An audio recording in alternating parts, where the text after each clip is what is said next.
Okay, सो इसके अंदर हम लोगों का कर्म क्या हो गया? तो मैं जो बोल रहा हूँ वो इसलिए बोल रहा हूँ क्योंकि मैं गणधर मूल्यांकन दे रहा हूँ। तो इसमें गणधर मूल्यांकन, या मैं इस जो टॉपिक बोल रहा हूँ वो हो गया छठ कारक, तो इसके अंदर छठ कारक एक कर्म हो गया। तो मैं आपको अभी छठ कारक के बारे में बता रहा हूँ, तो छठ कारक एक कर्म हो गया। अभी थर्ड आता है अपना करण, कि करण क्या है।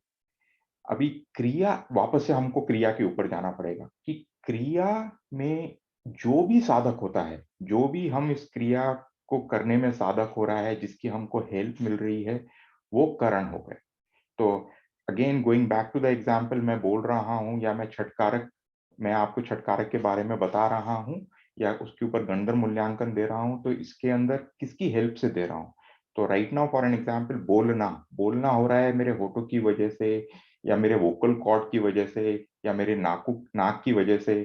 तो इसके अंदर इस वाली क्रिया के अंदर अगर हम बोलेंगे करण क्या है, तो मेरे होठ, मेरे हाथ, मेरा शरीर, वो इसके अंदर करण में आ जाएगा। सो ये हो गया हमारा थर्ड कारक, जो कि करण। अभी फोर्थ, संप्रदान। कि संप्रदान क्या होता है? तो वापस से हम क्रिया के ऊपर जाते हैं। जो भी कर्म और क्रिया का जो भी प्रयोजन है, हम क्यों कर रहे हैं वो क्रिया, उसको हम संप्रदान कहते हैं। सो सो ये वाले एग्जाम्पल में मैंने आपको बोला कि मैं छठ कारक के बारे में बोल रहा हूँ, लेकिन क्यों बोल रहा हूँ? क्योंकि मेरे को बोला गया था कि आपको गणधर मूल्यांकन देना है। तो इसके अंदर एक्चुअली मेरा पर्पस बोलने का यह है कि आज मेरे को गणधर मूल्यांकन कंप्लीट करना है, तो गणधर मूल्यांकन मेरा संप्रदान। अभी अपन फिफ्थ कारक के ऊपर आते हैं। पांचवा कारक है अपादान, कि अपादान क्या होता है। अपादान बहुत ही सिंपल वर्ड्स में अगर बोला जाए तो जिसमें से क्रिया हुई, जो ध्रुव वस्तु है जिसमें से वो क्रिया निकली, उसको हम अपादान कहेंगे। इसके अंदर अ, अपादान क्या है, कि जो मैंने आपको एग्जाम्पल दिया था कि मैं बोल रहा हूं, तो वो क्रिया हो रही है एक पुद्गल के अंदर, मेरे शरीर के अंदर। तो वो इसके अंदर अपादान हो गई, इसमें से वो निकल रही है। तो मेरी जो वॉइस है उसमें से निकल रही है बोलना, जो वॉइस है किसमें से निकल रही है, तो वो अपादान हो गया। एंड लास्ट वन जो है वो है अधिकरण। जो छठ कारक में छठवां कारक है वो है अधिकरण। अपन वापस से क्रिया के ऊपर जाएंगे, क्योंकि अधिकरण के अंदर बहुत ही ज्यादा इंपॉर्टेंट है कि हम समझें कि क्रिया क्या है, और जो क्रिया का आधार है वो अधिकरण बनता है। लाइक फॉर एन एग्जाम्पल, कर्ता का आधार नहीं। और टिपिकली हम जब भी देखेंगे, मोस्ट ऑफ द टाइम हम लोगों को मिलेगा कि कर्ता और क्रिया का आधार टिपिकली सेम रहता है, लेकिन किसी किसी एग्जाम्पल्स में डिफरेंट भी हो सकता है। सो इम्पॉर्टेंट ये है कि क्रिया का आधार क्या है। So for an example, right now अगर मैं बोल रहा हूँ और या मैं आप लोगों को गणधर मूल्यांकन दे रहा हूँ, तो इसका किसके आधार पे दे रहा हूँ? तो हम इसमें अगर एग्जाम्पल के रूप में देखा जाए, तो हम जूम को भी एक अपना अधिकरण बोल सकते हैं कि ये जूम के आधार पे या जूम प्लेटफॉर्म पे मैं बोल रहा हूं। तो इसके लिए इसका अधिकरण या आधार जूम भी हो सकता है। ये हो गए छठ कारक। लेकिन जो भी मैंने आपको अभी तक बताया, ये एक्चुअली में भिन्न छठ कारक हैं। क्योंकि हम लोगों को ये भी समझना पड़ेगा कि परमार्थ से क्या ये सच है। क्योंकि परमार्थ से कोई भी द्रव्य किसी का कर्ता हर्ता नहीं हो सकता। इसीलिए जो भी ये छठकारक मैंने आपको अभी एग्जाम्पल या डेफिनेशंस बताई या घटा के बताया, वो एक तरह से असत्यार्थ है, सच नहीं है। परमार्थ से अगर देखा जाए, और जिसको हम लोग अभिन्न छठकारक बोलते हैं, परमार्थ से जो देखा जाए, जो भी द्रव्य स्वयं ही, मतलब मैं स्वयं ही, जो मेरा आत्मा, जो मैं खुद हूं, वो स्वयं ही अपने को अपने में से ही और अपने लिए ही, अपने में से या अपने में ही करता है। इसलिए निश्चय से जो छठकारक हैं, जो अपने में ही होते हैं, वही परम सत्य है। निश्चय से पर का, पर के साथ आत्मा का कोई कारकता का संबंध नहीं है। ये हमको अच्छे तरह से समझना चाहिए। और इसी तरह से अगर हम लोगों को निश्चय से ये छठकारक घटाने हैं, तो उसी तरह से हम अपनी आत्मा के ऊपर ये छठकारक घटा सकते हैं कि मैं अपनी आत्मा से ही, अपने ही ज्ञान से ही, अपने ज्ञान के आधार से ही, अपने ज्ञान के लिए ही करता हरता हूँ। सो ये मेरा इन समरी टोटल गणगण मूल्यांकन था। So I take a pause here. अगर किसी को कोई क्वेश्चन है, प्रश्न है, तो मैं उसके ऊपर चर्चा या बात कर सकते हैं। आप पूछ सकते हैं। बहुत बढ़िया। तो निश्चय षटकारक, स्लो करो बेटा वॉल्यूम, और माइक सब म्यूट रखो अपने। चलो, निश्चय षटकारक में जब हम मिट्टी से घटाएंगे, है ना, तो मिट्टी की क्या क्रिया होगी, एक ये बताना है। संप्रदान और अपादान, ये दो कारक क्या होंगे, अभिन्न षटकारक होंगे, है ना। गड़ा बनता है तो इसमें आपको दोनों ऑप्शंस बताने हैं। अगर हम भिन्न षटकारक लेते तो क्या लेंगे, अभिन्न षटकारक लेंगे तो क्या अपादान लेंगे, क्या संप्रदान लेंगे। ठीक है, तो लेट्स से मिट सो अभी हम लोगों की सबसे पहले हम लोगों को देखना पड़ेगा कि क्रिया क्या है। सो क्रिया सब आपने भिन्न और अभिन्न बताया था, तो सबसे पहले अपन लोग भिन्न के ऊपर जाते हैं, जो कि व्यवहारिक होते हैं। कि भिन्न में क्रिया में क्या हो रहा है कि हम बोल रहे हैं कि मिट्टी से घड़ा बन रहा है। तो इसके अंदर लेट्स डिफाइन कि संप्रदान क्या है और अपादान क्या है। तो इसमें जो सबसे पहले डेफिनेशन थी संप्रदान की, क्या थी कि क्रिया का प्रयोजन क्या है, ये घड़ा क्यों बन रहा है। तो क्रिया का प्रयोजन ये हो सकता है कि वो घड़ा पानी भरने के लिए बन रहा है, या अगर कुम्हार बना रहा है तो किसी कस्टमर के लिए बना रहा है, तो वो संप्रदान में आएगा। तो जो भिन्न में हम घटाएंगे तो वो संप्रदान में होगा, पानी भरने के लिए या कस्टमर को बेचने के लिए वो संप्रदान होगा। इसमें अपादान क्या है? अपादान बहुत ही सिंपल है कि वो जो घड़ा बन रहा है, जो जो जो मिट्टी की जो पर्याय घड़े में व्याप्त हो रही है, वो कैसे हो रही है, तो वो मिट्टी से बन रही है। तो इसके अंदर अपादान मिट्टी हो सकती है। लेकिन अगर अपन व्यवहारिक दृष्टि से देखा जाए तो ये भी बोल सकते हैं कि वो मिट्टी हम लोगों ने एक let's say for an example कहीं धरती से उठाई थी, तो या वो किसी डलिया से उठाई थी। तो उसके अंदर इट डिपेंड्स कि हम लोग कैसे डिफाइन कर रहे हैं उस क्रिया को, तो उस हिसाब से हम अपादान के ऊपर घटा सकते हैं। अभी ये हो गया अभिन्न। लेकिन now when we talk about कि व्यवहारिक परमार्थ दृष्टि से जब भिन्न भिन्न देखते हैं, तो फिर सॉरी, ये हो गया भिन्न। अभी जब हम अभिन्न देखते हैं, व्यवहारिक दृष्टि से देखते हैं कि तो संप्रदान क्या हुआ। अगर अगर अपन देखेंगे संप्रदान, ये क्रिया जो मिट्टी घड़े में बदल रही है, वो घड़ा भी एक्चुअली में मिट्टी है। घड़ा तो केवल एक पर्याय है उसकी। तो इसके अंदर वो क्यों हो रहा है?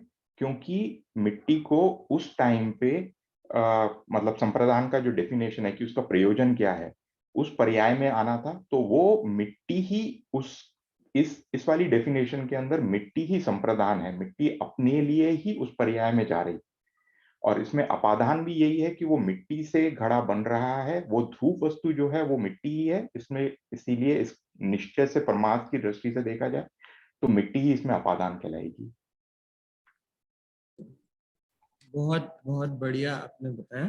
थोड़ा सा ध्यान ये रखना है, अभिन्न षटकारक जब घटाएंगे, क्रिया में भी कोशिश करो कि वो घड़ा बना ऐसा मत बोलो, मिट्टी रूप ही परिणत हुआ, मिट्टी मिट्टी रूप ही परिणत हुई। यदि हम ऐसा देखेंगे तो अभिन्न षटकारक घटाना बहुत सरल हो जाए। यहाँ पर कुछ विद्यार्थी बैठे हैं, आप में से कितनों को षटकारकों के नाम याद है?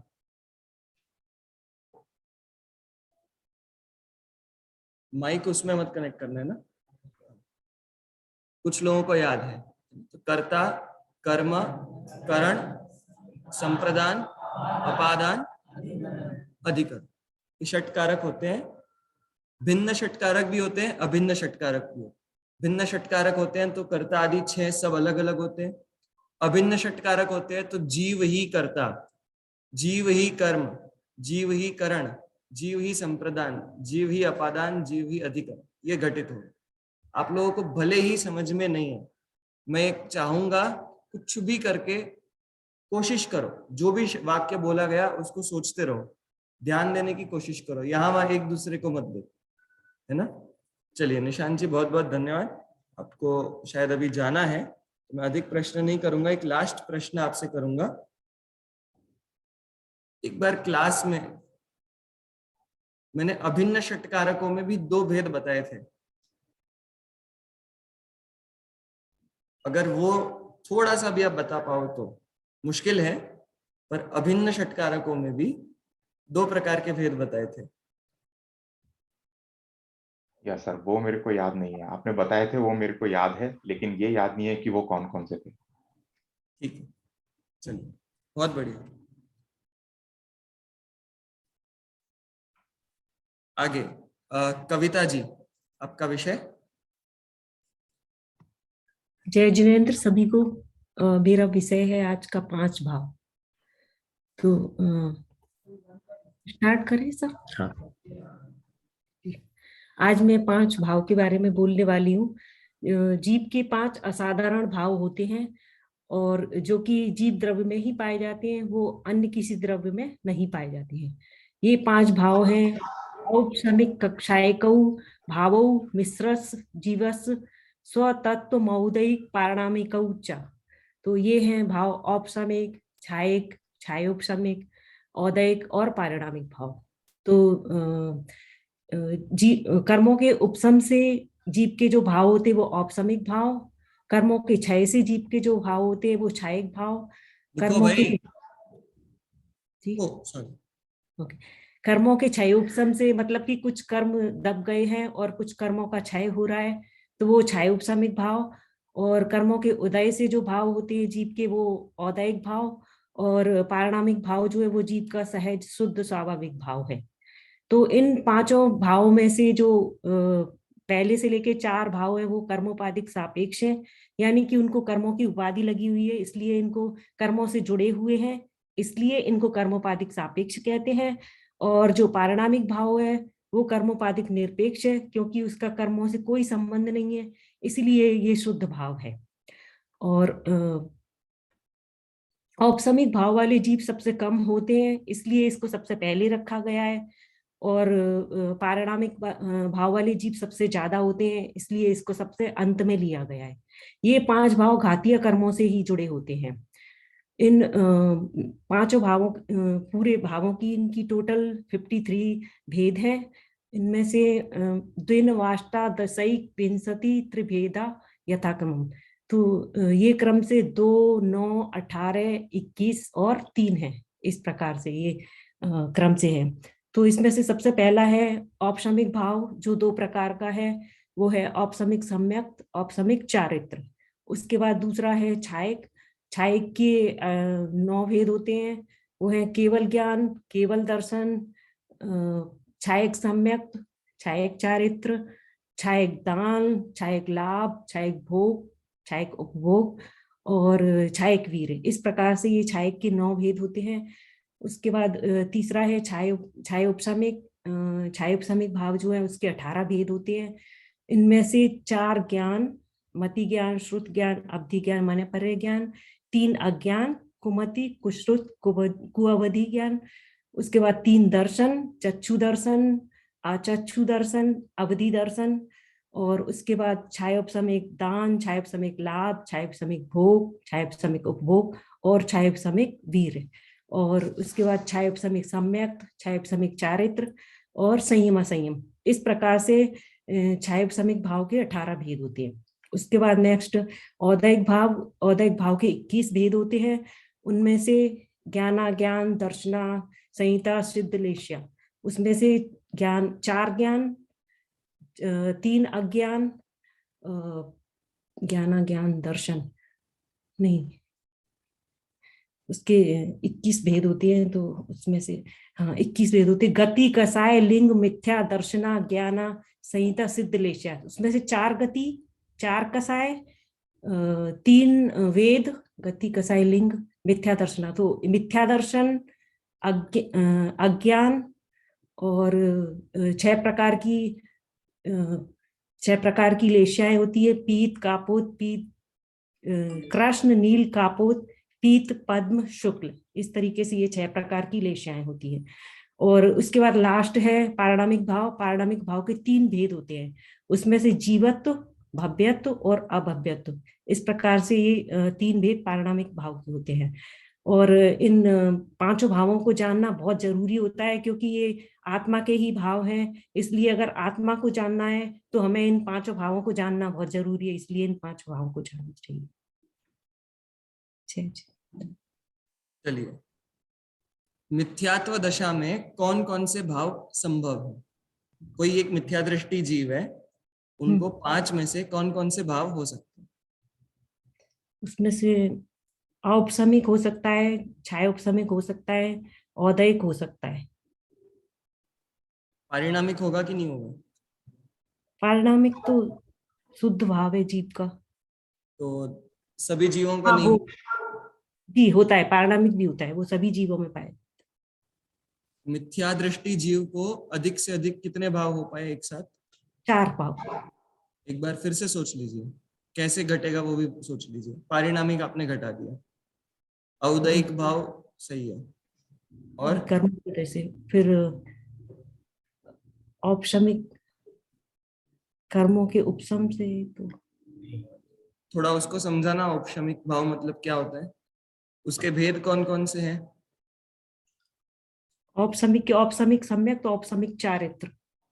अच्छा, क्या होता है उसमें? उपशम होता है मतलब क्या होता है? उसमें मोहनीय कर्म का उपशम हो जाता है। मतलब मोहनीय क्या कर्म उपशम होता है, इससे क्या समझे? मतलब कर्म जो होते हैं वो दब जाते हैं, वो उस समय उदय में नहीं आते, बाद में उदय में आएंगे। अच्छा, तो ये मिथ्या दृष्टि को हो सकता है?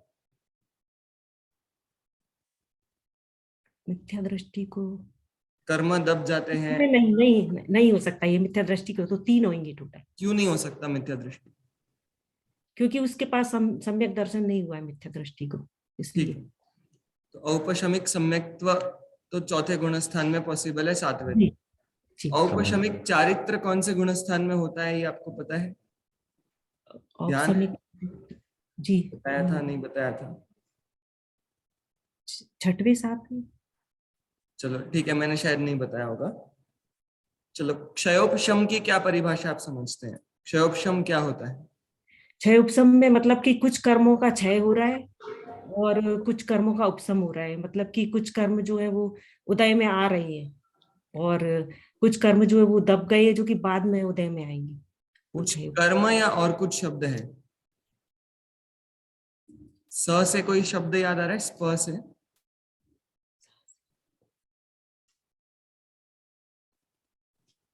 देश सर्व नाम से कुछ देखा था हमने? देशघाती स्पर्धक, सर्वघाती स्पर्धक, कुछ याद आ रहा सर्वघाती। है? क्या होता सर्वघाती है उसमें? कर्मों का।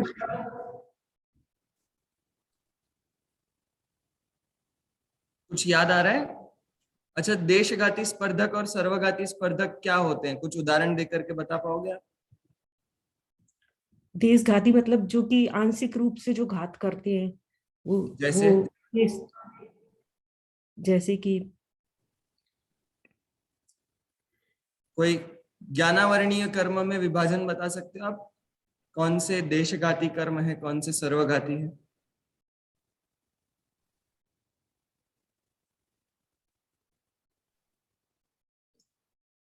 ज्ञानावरणी कर्म में जैसे कि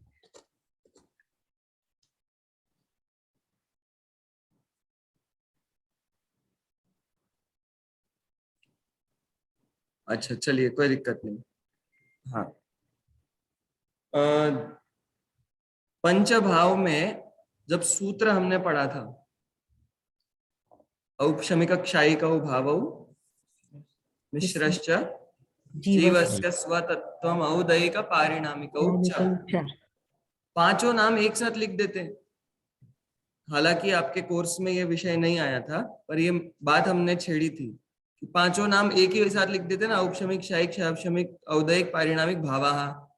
पहले औपशमिक क्षायिकौ भावौ, फिर अलग से मिश्रश्च, फिर आगे जाकर के जीवस्य स्वतत्वम, बाद में अंत में हाँ, औदैहिक पारिणामिकौ च। ऐसे अलग अलग तोड़ तोड़ के शब्द क्यों लिखे, कुछ याद आ रहा है?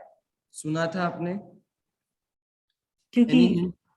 आप सर मुझसे पूछ रहे। हाँ, आपसे आपसे पूछूंगा। ओके सर, क्योंकि औपसमिक वाली जीव सबसे कम है, इसके लिए उसको सबसे पहले नहीं, वो ही। तो क्रम हो गया।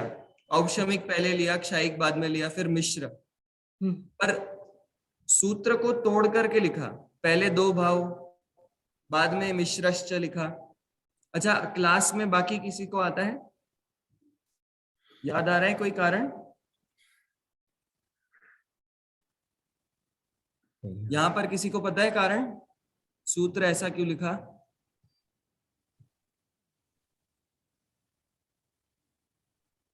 चलो मैं बता देता हूँ। और कोई, और किसी का भी है क्या पंचभाव? पर अब नहीं आता है, ठीक है, पर मैं बता देता हूँ, नहीं पूछूंगा। औपशमिक और क्षायिक स्पष्ट रूप से मोक्ष मार्ग के भाव है। मिश्र जो है क्षायोपशमिक भाव, उसमें मोक्ष मार्ग संबंधी भाव भी है और अज्ञान भाव भी है, दोनों है, मिक्स्ड। और औदयिक और पारिणामिक जो है, इसका मोक्ष से कोई लेना देना है ही नहीं। पारिणामिक भाव तो वैसे ही सभी संसारियों को होता है, और औदयिक भाव मुक्त जीवों को तो गलती से भी नहीं होगा, मोक्ष मार्ग वाले जीवों को भी औदयिक भाव कम होते जाते हैं। तो औदयिक भाव संसार से मतलब रखते हैं, ठीक है, ये ध्यान रखना था। चलिए एक अंतिम, यहाँ चार्जर लगाना मतलब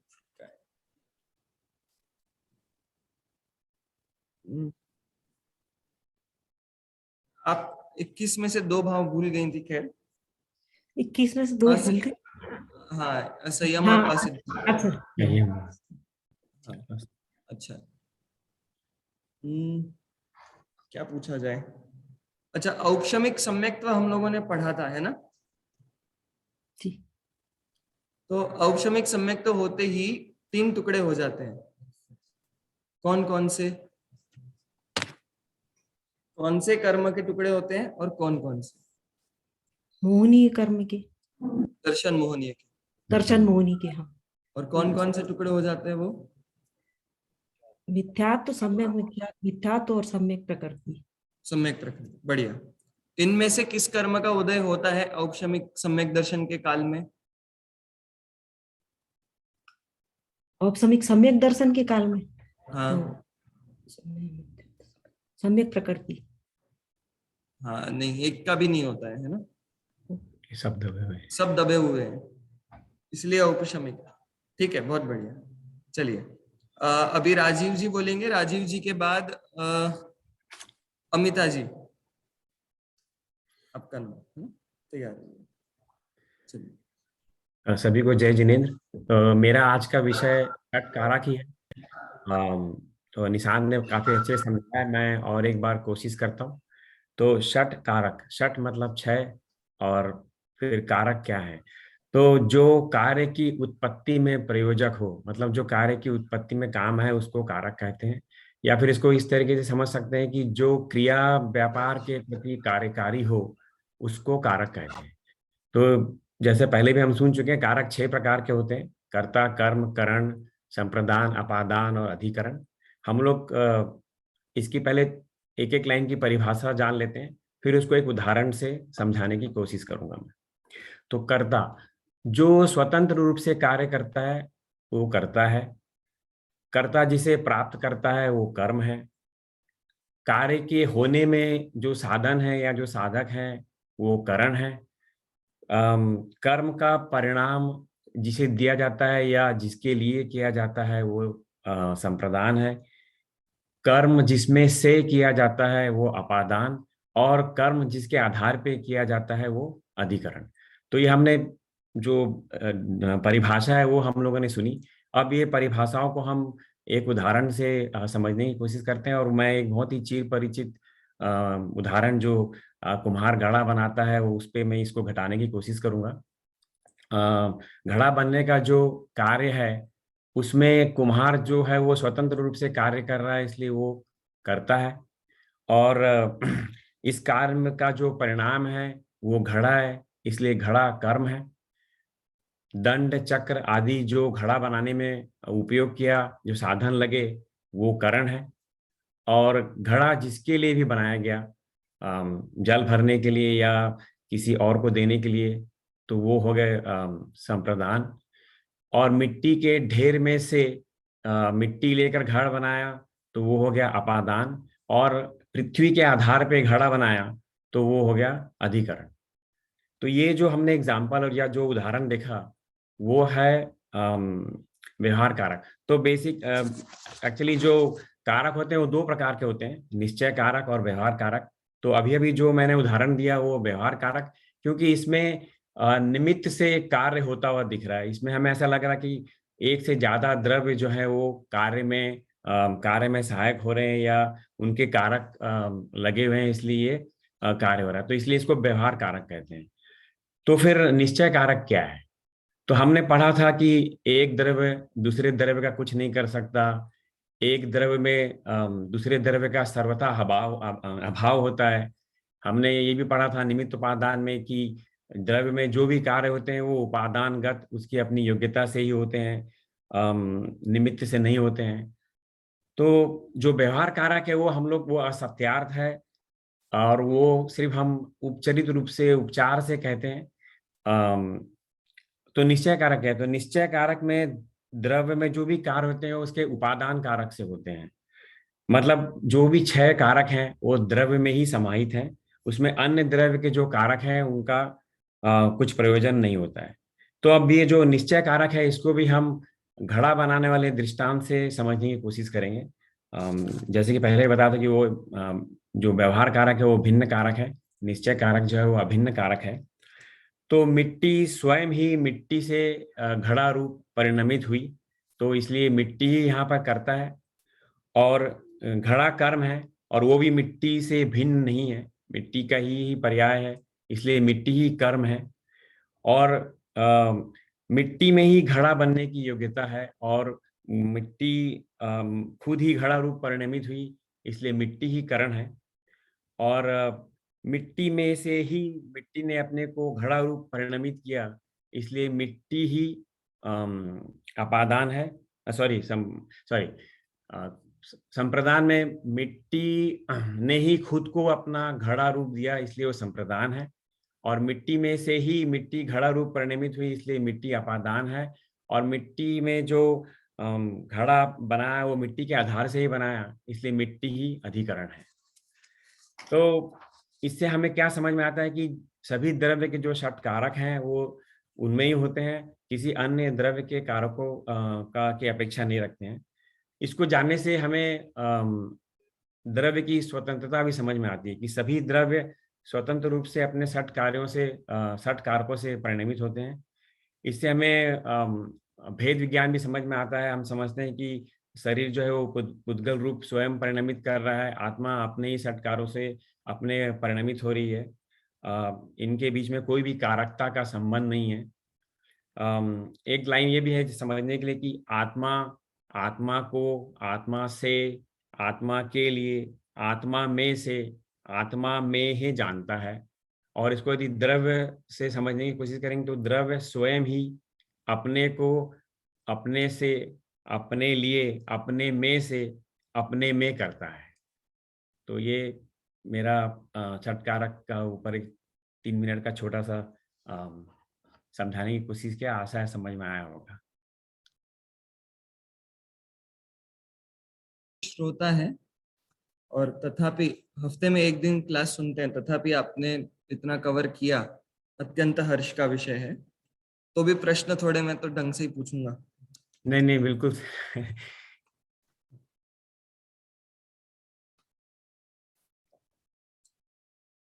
सामने वाले ने मुझे क्रोध कराया, सामने वाला ये सामने आ गया मेरे, अथवा इसने ऐसा ऐसा किया और मुझे गुस्सा आया। ये नहीं होता तो गुस्सा नहीं आता। सामने वाले ने मुझे क्रोध करा दिया, ऐसा वाक्य यदि हम निश्चय से सत्य मानेंगे तो षट कारक में क्या आपत्ति आएगी? एक आराम से सोच लीजिए, तुरंत जल्दबाजी नहीं करो, कैसे जवाब देना है, ध्यान है उत्तर। सामने वाले ने मुझे क्रोध कराया और इसके कारण मुझे क्रोध आया, तो हम ये मान रहे हैं कि एक द्रव्य दूसरे द्रव्य का कर्ता हो सकता है, जो कि सही नहीं है। नहीं, सही और नहीं है तो मैं भी जानता हूँ, गलती क्या होगी ये बताओ, प्रॉब्लम क्या आ जाएगी?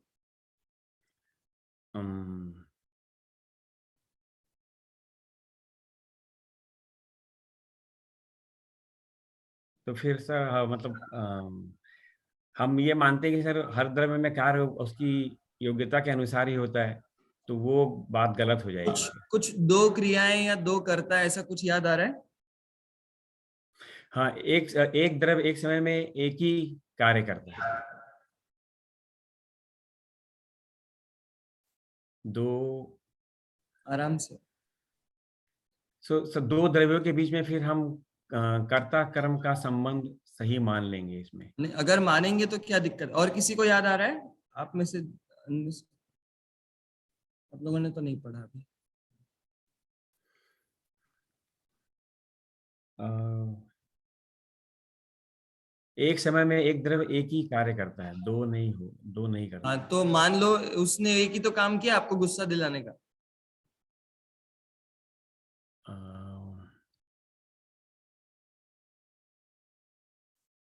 नहीं समझना।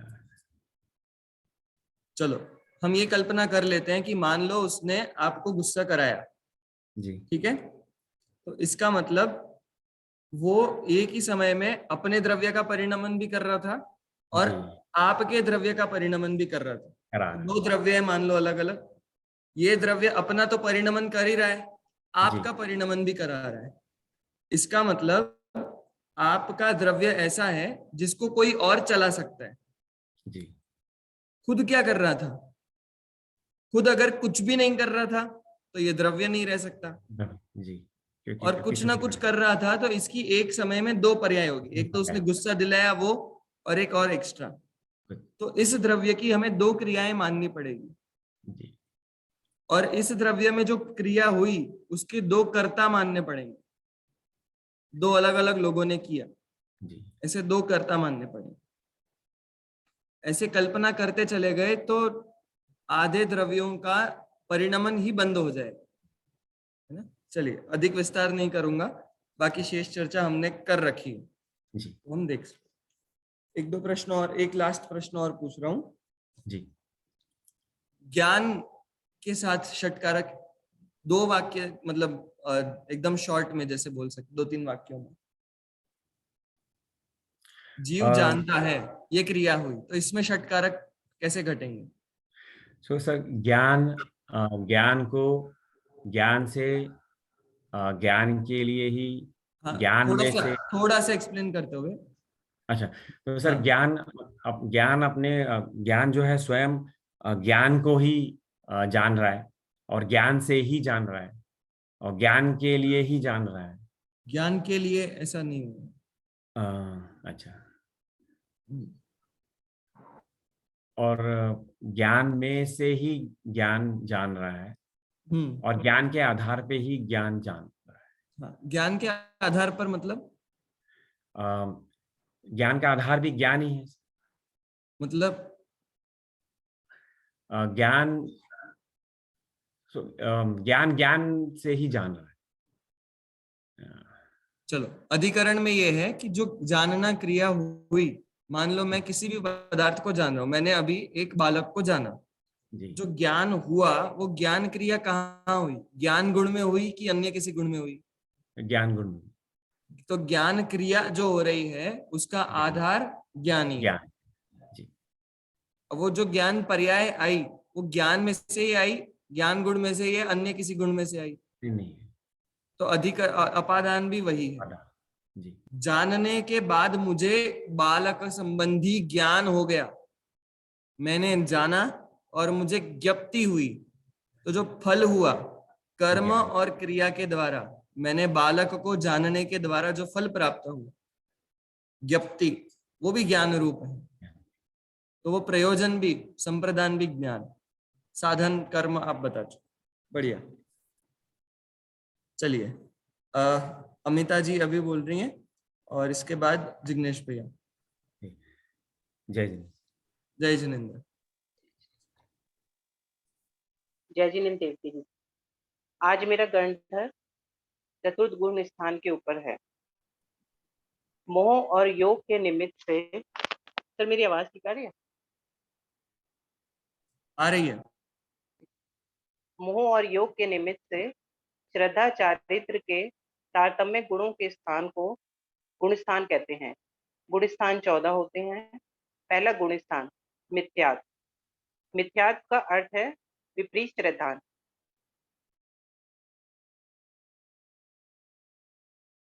म्यूट हो गया आपका माइक। जैसे तेज बुखार वाले नहीं रुचता, उसी प्रकार मिथ्यात्व जिसे है उसे सम्यक नहीं रुचता। दूसरा है सासाधन। अनंतानुबंधी कषाय का जहां आस्वादन हो उसे सासाधन कहते हैं। तीसरा गुण स्थान है मिश्र गुण स्थान। मिश्र मतलब सम्यक प्लस मिथ्यात्व, ना तो सम्यक दर्शन है और ना मिथ्या दर्शन है। चौथा है अविरत सम्यक। सम्यक सम्यक जिन चौथे गुण स्थान में सम्यक दृष्टि तो हो जाते हैं, परंतु व्रत धारण नहीं कर पाते, उसको चौथा गुण स्थान बोलते हैं। पांचवा है देश विरत सम्यक। इसमें सम्यक दृष्टि से व्रतों में अणुव्रत ग्रहण मतलब देश मतलब पार्शल, अणुव्रत ग्रहण कर लेते हैं, आंशिक आंशिक की दृष्टि से पहचाना जाता है। इसे हम देश विरत सम्यक बोलते हैं। छठा और सातवां है प्रमथ संयत और अप्रमथ संयत। ये मुनि राजों का कहा जाता है।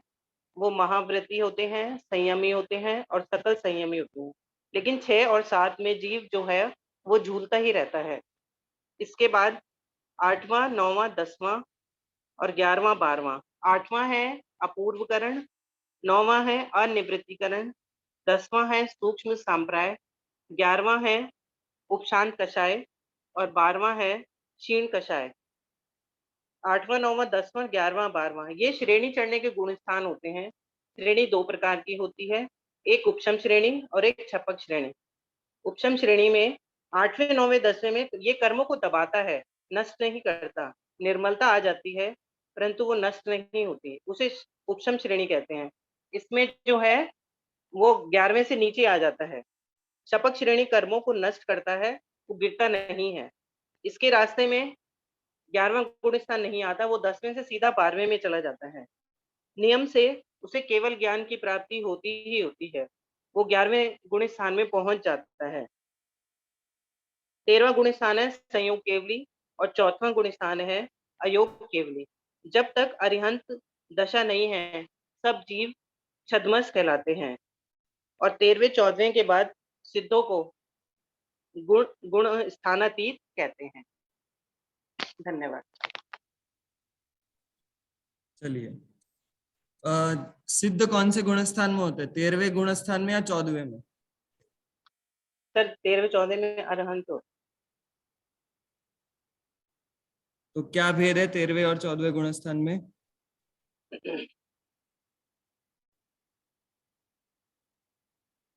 सर क्या पूछा आपने? दोनों में अंतर क्या है? 13वां और 14वां अलग अलग है, क्या है? हाँ, संयोग केवली और अयोग केवली। कुछ डिफरेंस पता है क्या अलग अलग होता है? हाँ सर है तो सही, याद नहीं आ रहा। ठीक है। अच्छा, सम्यक दृष्टि होते ही कौन सा गुण स्थान हो जाता है? सर चौथा गुण स्थान। ठीक है। और अ, ऐसा कौन सा गुण स्थान है जिसके ऊपर श्रावक नहीं जा सकते? मुनि दीक्षा अनिवार्य है? सर छठे गुण स्थान से। छठे गुण स्थान से होगी। पंचम काल में उत्कृष्ट गुण स्थान कौन सा हो सकता है? सर चौथा गुण स्थान। फिर से, पंचम काल में उत्कृष्ट गुण स्थान कौन सा हो सकता है? सर मतलब वैसे तो 5वें जब मुनि दशा होगी तब छठा होगा, तो मतलब हम 5वें तक तो अणुव्रत ले ही सकते हैं सर। मुनि दीक्षा नहीं ले सकते पंचम काल में? सर ले सकते हैं। 7वां गुण स्थान हो सकता है ना? ठीक, ठीक। अप्रमत नहीं है। हाँ, चलो। और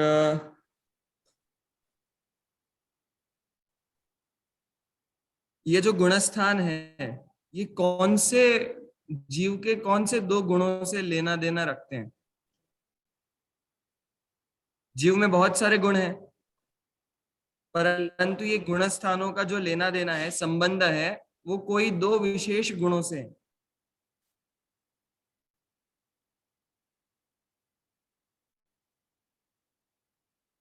सर मैं समझ नहीं पा रही। ये गुणस्थान है, ये जीव के कौन से गुण की पर्याय है? ज्ञान गुण की, सुख गुण की, वीर्य गुण की? ज्ञान, दर्शन, सुख, वीर्य, चारित्र, श्रद्धा, कौन कौन से गुण हो सकते हैं?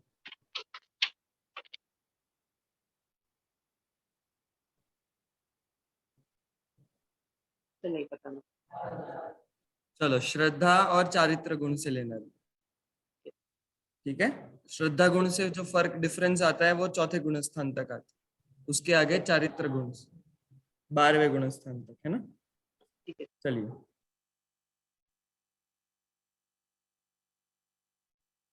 बढ़िया।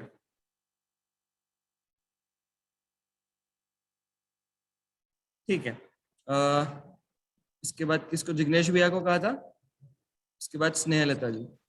और आज मैं नहीं वो कर पाऊंगी, आज बाहर गई थी तो आज ही आई हूँ, मैं तैयारी नहीं की है मैंने। ठीक है, ओशिता दीदी इसके बाद। जय जिनेंद्र, मेरी आवाज़ आ रही है सर? अरे ठीक है, तो मेरा जो विषय है वो है उपादान निमित्त।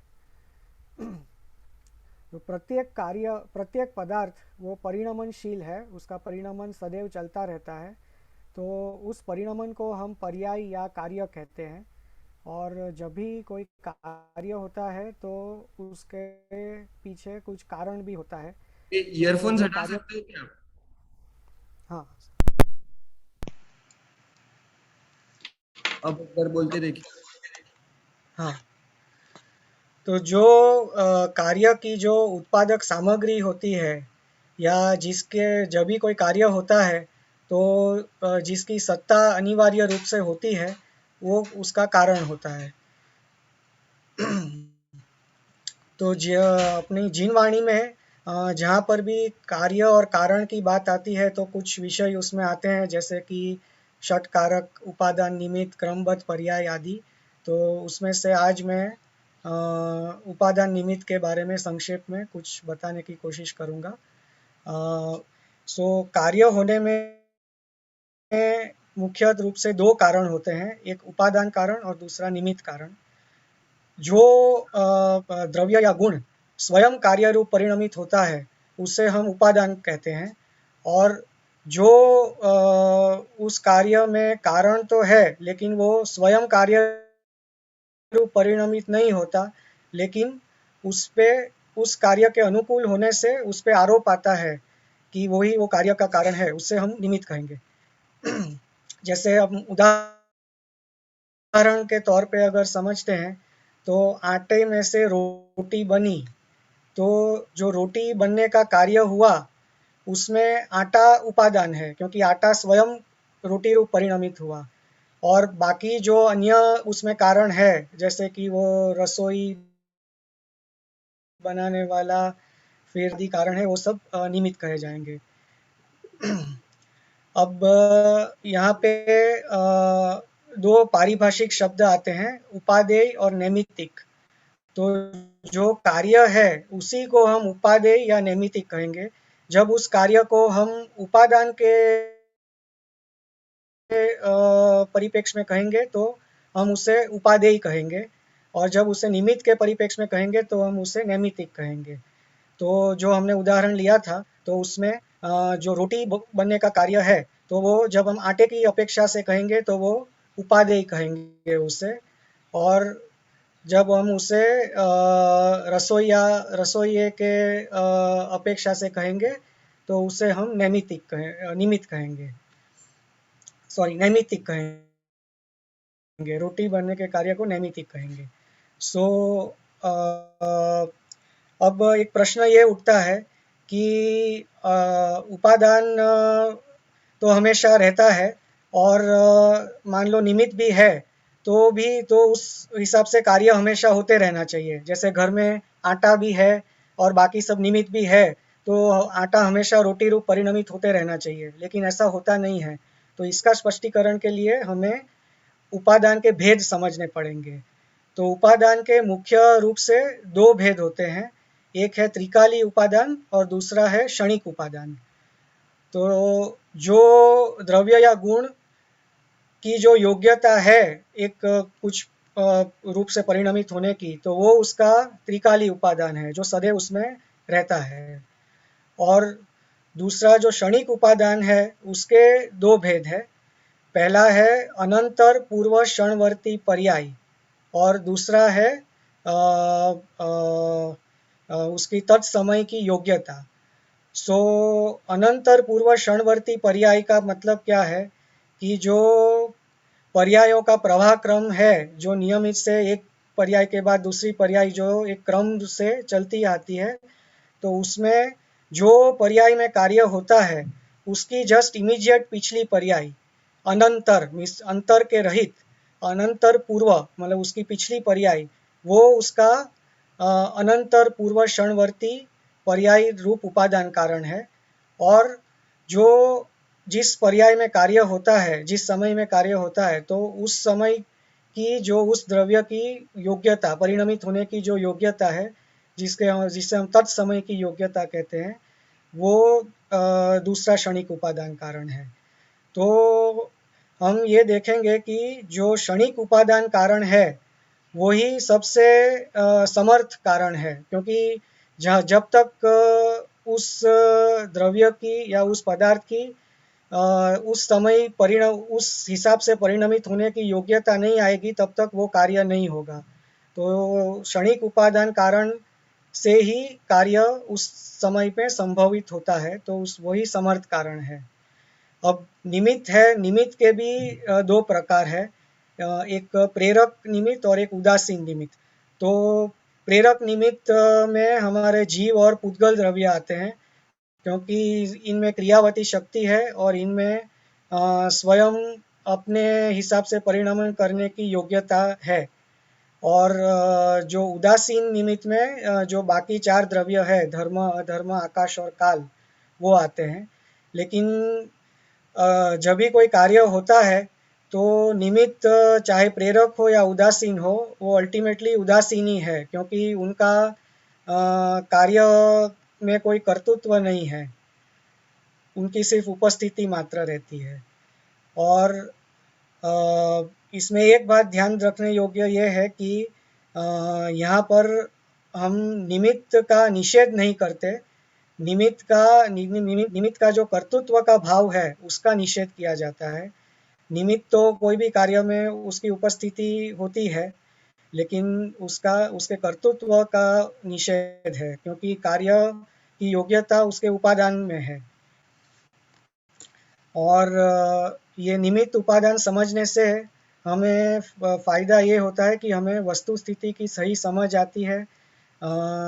जो ये सिद्धांत है कि अब एक द्रव्य दूसरे द्रव्य का कर्ता नहीं है, वो उसकी समझ आती है। और प्रैक्टिकली भी लाइफ में अगर हमको किसी ने कुछ भला बुरा कह दिया, तो हम ये समझ सकते हैं कि वो सामने वाला जो है, जो जिसने हमें कहा, वो निमित्त मात्र है। हमारे उपादान से ये हमको ये भला बुरा सुनने का जो अवसर आया, तो उस हिसाब से हम दूसरे का दोष नहीं देखेंगे, कोई भी कार्य में हम अभिमान नहीं करेंगे, क्योंकि मैं जो कुछ बोल रहा हूँ वो भाषा वर्गणा रूप उद्गल का परिणमन है, उसमें मेरा कोई कर्तृत्व नहीं है, मैं निमित्त मात्र हूँ। तो ये सब चीज़ें, फिर अपरिग्रह का भी भाव उसी से हमें समझ में आता है, क्योंकि हम दूसरे परद्रव्यों को जुटाने में लगे रहते हैं, लेकिन परद्रव्य से हमें सुख नहीं मिलेगा। ये सब चीज़ें हमें ये उपादान निमित्त का जो विषय है उसको ठीक से समझने के बाद हमें ये सब ठीक से समझ में आएगा। तो इससे मैं विराम लेता हूँ। बहुत बढ़िया, तालियों से स्वागत करता हूँ।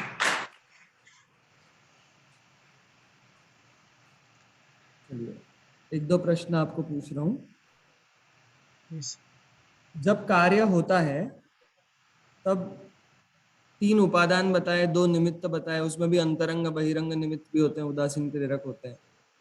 तो कोई भी कार्य हुआ, मान लो गाड़ी ने ठोक दिया, एक्सीडेंट हो गया, या हम में से किसी को रोग हो गया, या सामने वाले ने परेशान किया, तो उस कार्य में इनमें से कितने कारण होते हैं?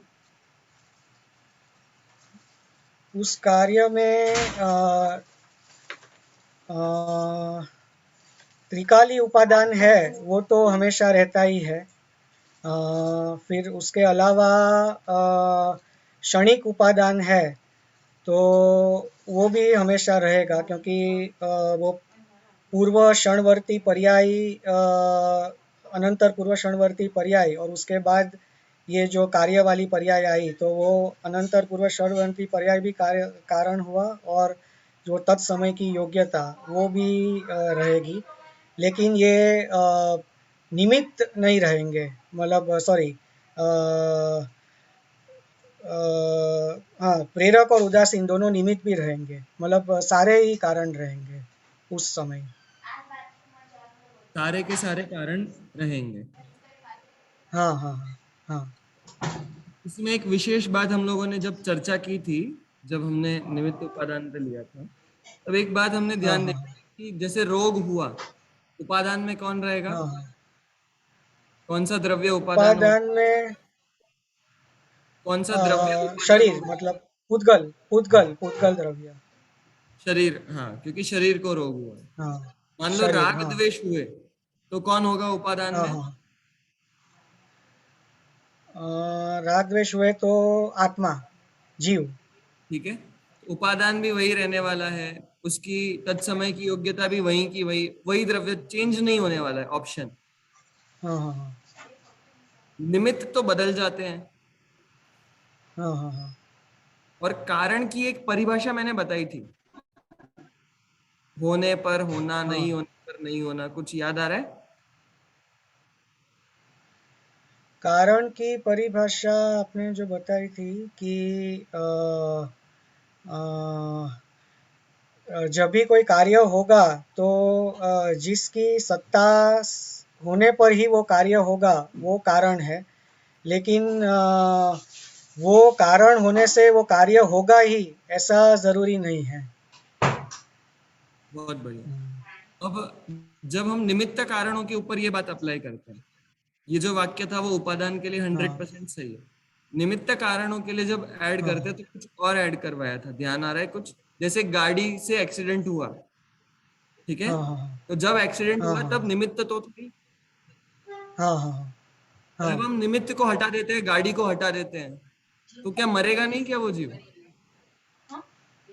हाँ, मरेगा, क्योंकि अगर उसका उपादान ऐसा है, तत्समय की योग्यता ऐसी है तो वो हाँ, एक्सीडेंट भी होगा और वो मरेगा भी। वो तो फिर कारण के आपने कारण के बिना कार्य हो गया, ऐसी आपत्ति आ जाएगी। हाँ हाँ, नहीं नहीं, निमित्त तो कोई ना कोई रहेगा ही। खाली हम ऐसा नहीं बोल सकते कि कोई पर्टिकुलर विशिष्ट निमित्त ही रहेगा। बढ़िया, जैसे आगे। बस हाँ बस इतना ही चाहिए था। कोई विशिष्ट निमित्त नियामक नहीं है, है ना? निमित्त हम्म, तो होगा ही होगा, निमित्त के होगा होने पर होगा। ही कार्य होता है, पर कोई एक विशिष्ट निमित्त से ही कार्य हो ऐसा नहीं है। एक लास्ट क्वेश्चन, हम्म, सम्यक हाँ दर्शन सर। जैसे कोई कार्य है, उसमें ऐसे एक दो विशिष्ट निमित्त है, उनका तो होना कंपलसरी है, हम्म हम्म उसमें निमित्त भी हम्म। नहीं बदल सकते। ऐसे कोई निमित्त ध्यान आ रहा है?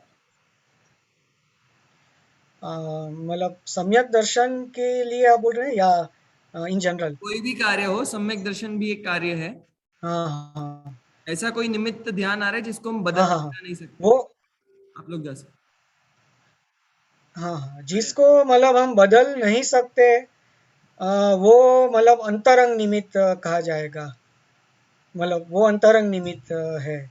हाँ, सही है सर, मतलब जो बहिरंग निमित्त है वो बदल सकता है, लेकिन अंतरंग निमित्त है वो नियामक है, मतलब वो तो रहेगा। जैसे सम्यक दर्शन होगा तो मिथ्यात्व का अभाव होगा, या मिथ्यात्व कर्म का दर्शन होने का अभाव होगा, तो वो तो रहेगा ही, वो नियामक है, मतलब वो अंतरंग निमित्त है। बहिरंग निमित्त अलग अलग हो सकते हैं। बढ़िया। बहिरंग निमित्त में भी एक दो ऐसे निमित्त जो नियामक है, बिल्कुल उनके होने पर ही वो कार्य हो पाता है। हाँ हाँ हाँ बिना नहीं हो पाता। हाँ हाँ ऐसे कोई बहिरंग निमित्त एक दो आपने बहुत अच्छा बताया है वैसे, पर हाँ हाँ हाँ। और मैं चाह रहा मतलब हूँ। ये सम्यक दर्शन की बात करेंगे तो बहिरंग निमित्त में जैसे देशनालब्धि है, बस वो बस बहिरंग निमित्त है। हाँ, उसके बिना तो कार्य होगा ही नहीं। जैसे एक्सीडेंट, होगा ही नहीं। मरना है तो गाड़ी के बिना भी मर जाएगा, बीमारी के हाँ बिना भी मर जाएगा, हाँ हाँ परंतु सम्यक दर्शन कार्य है वो बिना देशनालब्धि के, बिना देवशास्त्र गुरु के सिद्धांत के होगा ही नहीं। नहीं होगा। इसलिए वो अत्यंत बहिरंग निमित्त होते हुए भी बहुत अनुकूल निमित्त है। इसलिए अनुकूल निमित्त है। बढ़िया, बहुत अच्छा। हाँ, ओशिता दीदी।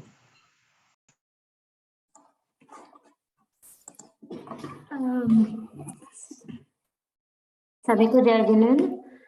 मेरा आज का विषय है लक्षण और लक्षणाभास। यह पाठ धर्मभूषण, अभिनव धर्मभूषण यति के द्वारा लिखित न्याय दीपिका नामक ग्रंथ के आधार पर लिया गया है। लक्षण, लक्षण क्या है? अनेक वस्तुओं में से किसी एक वस्तु को पृथक करने वाला हेतु ही लक्षण कहा जाता है, और जिसका लक्ष्य जिसका लक्षण किया जा रहा है उसे लक्ष्य कहते हैं। जैसे जीव का लक्षण है चेतना, इसमें जीव हुआ है लक्ष्य और चेतना जो है वो लक्षण है। किसी भी वस्तु को जानने के लिए उसका लक्षण जानना बहुत आवश्यक होता है, क्योंकि बिना लक्षण जाने उसका बिना लक्षण जाने उसकी पहचान करना और सत्यासत का निर्णय करना असंभव हो जाता है। लक्षण दो प्रकार के होते हैं, आत्मभूत लक्षण और अनात्मभूत लक्षण। जो लक्षण वस्तु के स्वरूप में मिला हुआ है उसे आत्मभूत लक्षण कहते हैं, जैसे अग्नि की उष्णता। और जो लक्षण वस्तु से मिला हुआ ना हो, उससे पृथक हो, उसे अनात्मभूत लक्षण कहते हैं। जैसे डंडे वाले पुरुष का डंडा। आत्मभूत लक्षण वस्तु का स्वरूप होने से वास्तविक लक्षण है, उससे त्रिकाल वस्तु की पहचान करा जा सकता है। और अनात्मभूत लक्षण संयोग की अपेक्षा से बनाया जाता है, जो कि तात्कालिक तात्कालिक प्रयोजन सिद्ध करता है। किसी भी वस्तु का लक्षण बनाते समय उसका लक्षण सावधानी से लक्षण निर्णय करना आवश्यक है, क्योंकि बिना लक्षण आगे चलकर परीक्षा के आधार पर बनाया जाता है। ऐसे लक्षण तो निर्दोष लक्षण को ही कहते हैं, लेकिन जो लक्षण सदोष हो उसे लक्षणाभास कहते हैं। लक्षणाभास भी 3 प्रकार के दोष से युक्त है। पहला है अव्याप्ति, अतिव्याप्ति और असंभव दोष। लक्ष्य के एक देश में लक्षण के रहने को अव्याप्ति दोष कहते हैं। जैसे गाय का लक्षण अगर सांवलापन माने तो सभी गाय सांवलापन से नहीं हो सकती है, तो इसे अव्याप्ति दोष से युक्त कहते हैं। दूसरा है अतिव्याप्ति दोष। अगर लक्षण लक्ष्य और अलक्ष्य दोनों में भी पाए जाते हैं, उसे अतिव्याप्ति दोष से युक्त कहते हैं। जैसे अगर गाय का लक्षण सींग माने तो सभी गाय में तो सींग पाए जाते हैं, लेकिन गायों के अतिरिक्त दूसरे पशुओं में भी सींग पाए जाते हैं। तो इसमें गाय हुआ गाय तो लक्षण है और अन्य पशु जो है वो अलक्ष्य है। इसीलिए गाय का लक्षण सींग ये अतिव्याप्ति दोष से युक्त है। और तीसरा है असंभव दोष। लक्ष्य में लक्षण की असंभवता को असंभव दोष कहते हैं। जैसे मनुष्य का लक्षण अगर सींग माने तो इसमें मनुष्य तो लक्षण है, लक्ष्य है, और सींग जो है वो असंभव है, इसलिए यह असंभव दोष से युक्त है।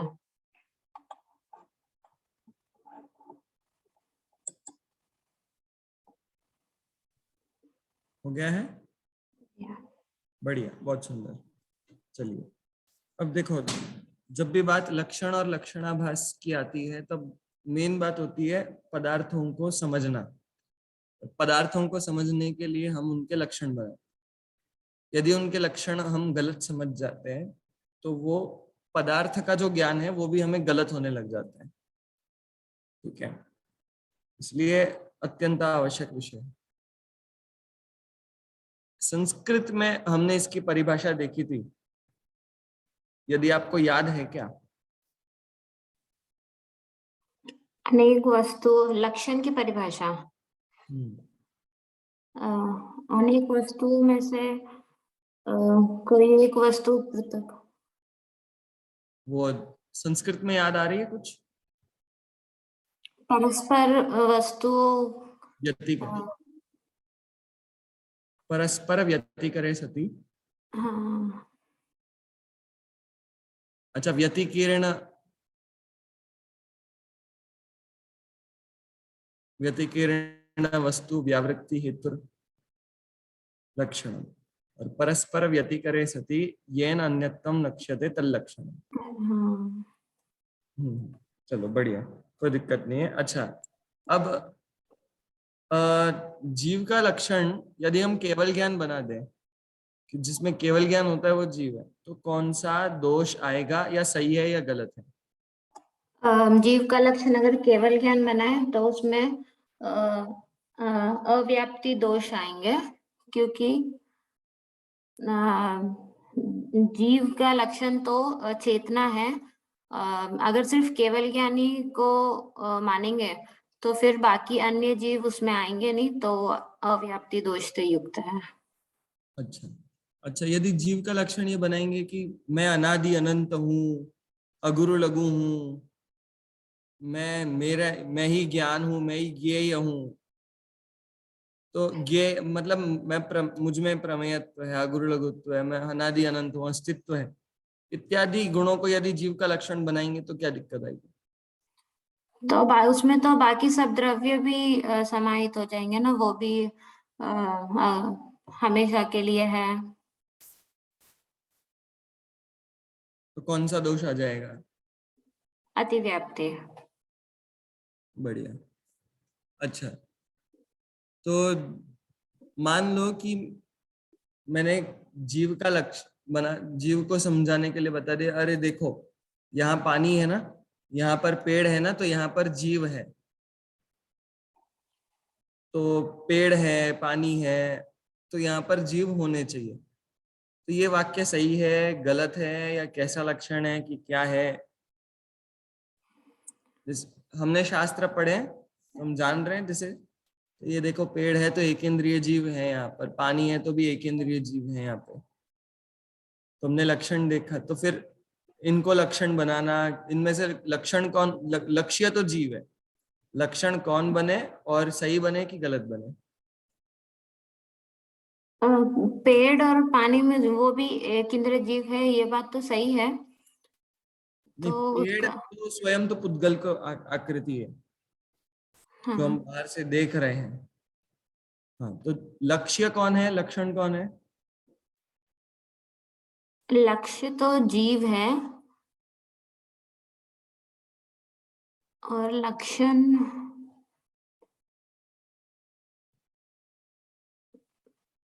उनका शरीर जो है, पेड़, पानी, ये सब है, उसको देख करके हमको समझ में आया कि यहाँ पर जीव है।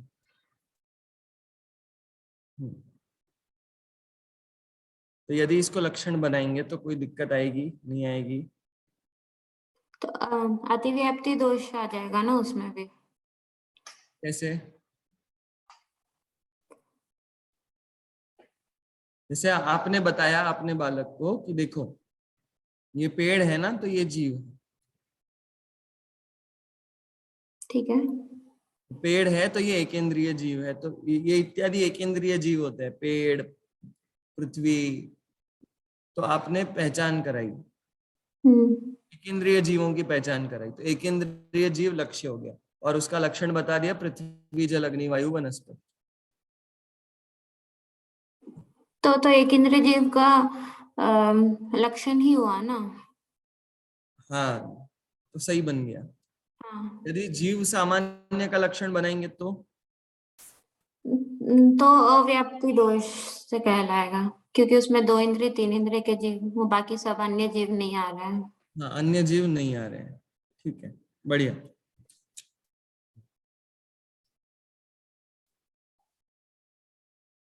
चलिए, तो आप लोगों ने